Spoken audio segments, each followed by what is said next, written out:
They say you find out who your family really is when money is involved. I didn't believe that.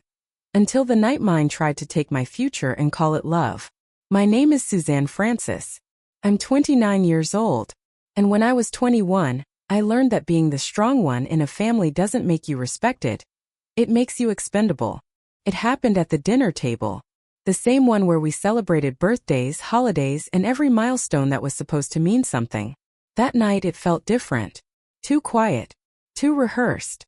Like everyone had already agreed on something I hadn't been told yet. My parents sat across from me. My older sister Amanda sat beside them, her eyes red, her hands folded tightly in her lap. And then my father said it.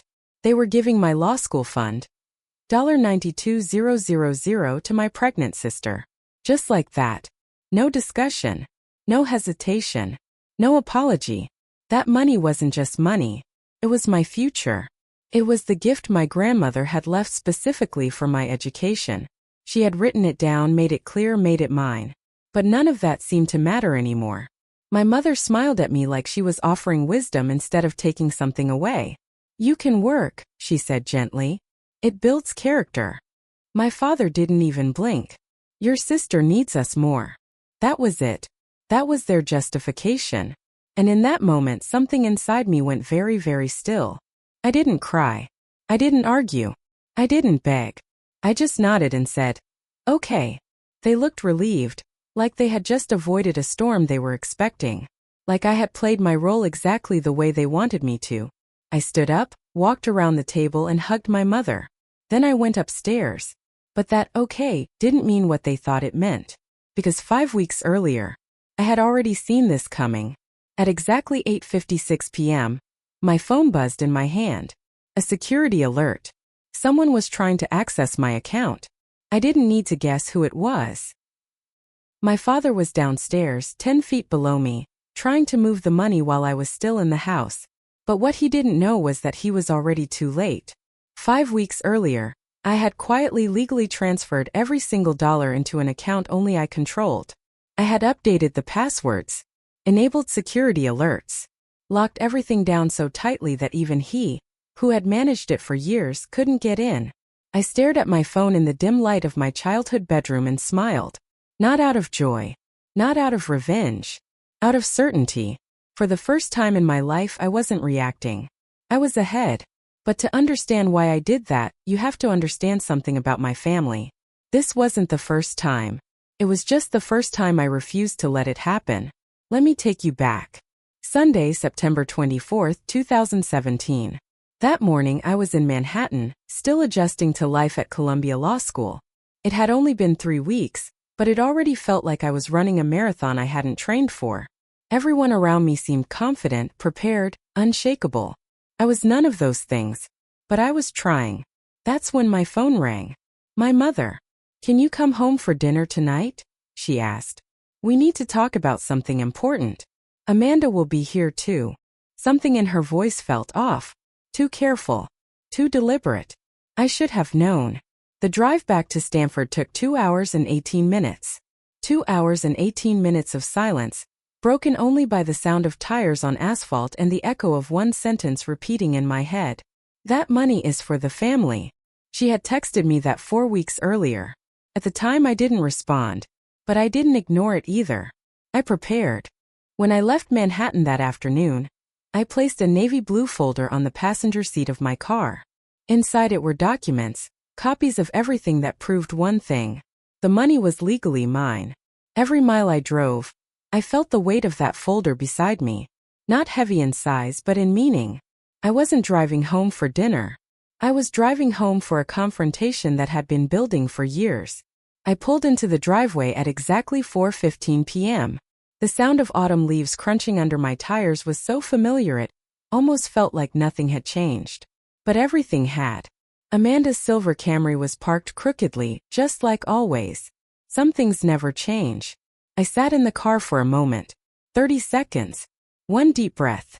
And then I whispered the words that would define everything that came next. This ends tonight. Inside, everything looked normal. Too normal. My mother greeted me with a hug, like nothing had already been decided behind closed doors. Her perfume white diamonds wrapped around me, mixed with the smell of pot roast drifting from the kitchen. It used to feel comforting. That night it felt like a performance. I smiled anyway, because I already knew my role. Dinner was set for 6:30. Small talk filled the space where honesty should have been. Forced laughter. Surface-level conversations. The kind people use when they're avoiding something bigger. I watched Amanda carefully. Her engagement ring was gone. That told me everything I needed to know. At 7:03 p.m., my father placed his napkin on the table. My mother reached for Amanda's hand. And then it happened. "Your sister is 5 months pregnant," he said. "Jason lost his job. The wedding is postponed." A pause. Then the decision. "We've decided to transfer your education fund to Amanda." Not ask. Not discuss. Decided. In that moment I felt something shift. Not break. Not shatter. Just shift. Like a door closing quietly instead of slamming. They explained it like it was logical. Necessary. Even noble. Medical bills. Stability. The baby. "You can take loans," my father added. "Everyone does." My mother followed quickly, her tone soft but rehearsed. "You've always been so capable, Suzanne. So independent. Amanda can't work right now. But you'll be fine." And that was the truth, wasn't it? I had always been fine. Which is exactly why they felt comfortable taking from me. Amanda cried. "I'm so sorry," she said. But she didn't refuse the money. She just apologized for accepting it. And that's when I realized something that had been building for years. This wasn't a one-time decision. It was a pattern. Every time Amanda needed something, I was the solution. Her car accident. Her tuition. Her wedding deposit. Every single time the message was the same. Amanda needs help. Suzanne can handle it. So I stood up. Calm. Steady. Certain. And I said one word. "Okay." They thought they had one. They had no idea they had already lost. Because later that night, when my father tried to access the account, he discovered the truth. Not through a conversation. Not through an argument. But through a lock screen and a denied login. And upstairs, sitting alone in my room, I finally said something I had never truly believed before. "This is mine." Not just legally, but emotionally. That night didn't just change my finances. Changed my identity. I wasn't the backup plan anymore.